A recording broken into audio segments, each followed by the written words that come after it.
Well, one of the centerpieces in the museum display is this very accurate model made by, first of all, a contour survey, and then that was carefully surveyed, and then they made the ground, and then they put the little houses in the exact right places.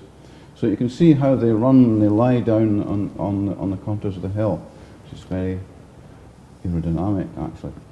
And this is a typical township that you find all the way up Strath, and you'd find in any highland area in Scotland. And even in the hills or in the lowland parts of Scotland, you would have found similar groups of buildings clustered around a little garden or a stackyard. And more in the Middle Ages in Scotland, you would have seen that in the southern part, but they did live in the same way.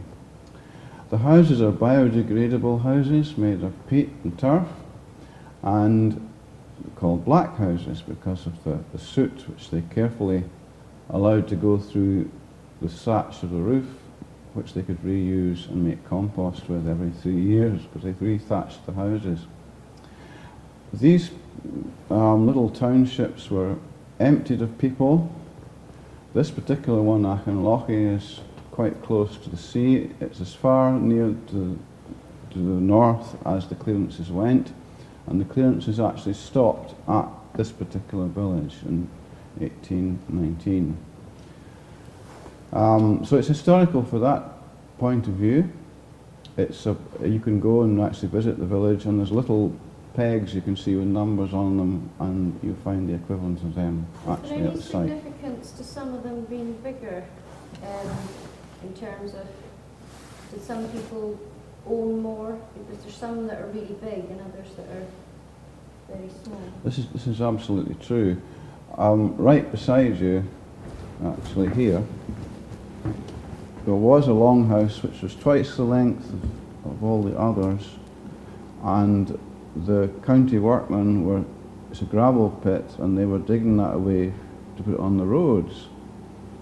And this is a loch, the place is called Achenlochy, the field by the loch, and they were quite liable to have a mini tsunami coming out of there, and the loch could have headed off down to the river.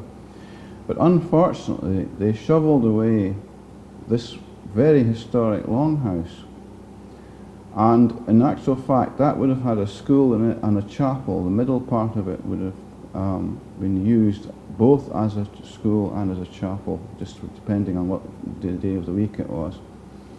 So unfortunately that went away, but everything else has survived, and the low walls, the footings of the walls are all quite clear and interpreted. They dug these houses down into the ground as well, and they reused timber which they found in the peat bogs to make the horseshoe timbers which went inside them, which are called crut frames. Very like Viking houses, but actually when the Vikings came here and were living here, they lived in boat-shaped houses, not quite so long, and we have the remains of them all over the landscape. The reason they became so long and narrow was, one, they were running out of trees to make timber, and two, they were beginning with the Union of the Crowns first of all, and then the Union of the Parliaments, to trade with England with cattle. And so the downhill part of all of these houses, 2/3 of it, this was the byre where the cattle lived. And these would walk on foot down to London because there was no lorries, no refrigeration. And Rob Down, the great poet, he was a drover, and he would go down with the cattle a ways down as far as Stirling and so on, and they would come back with the money. They'd walk the cattle all the way to... They did, yeah. Through the cattle, the now long lost, but they're still there, the Bialachs, the passes that they took the cattle through. And these men would then bring the money back, and they were extremely fit because they did so much walking, and there would be about 20 of these guys coming back from the tryst, carrying large amounts of money. So they were actually doing really well as far as cash went. Can I just ask, if you went up to Achenlochy now, to the actual, how much of this can people see? Well, it depends the time of year. If the bracken's grown up, you can see where they were, and you can see the walls reasonably clearly, but it gets all filled up with bracken. Right. In the early part of the spring up till May, and then into June, you can see everything. It's just all as clear as the day they went away and left them, and the walls mouldered down a little bit.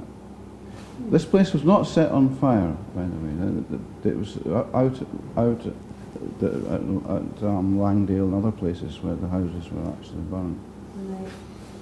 And by that time they'd had a trial with Patrick Sellers, so they were careful what they did.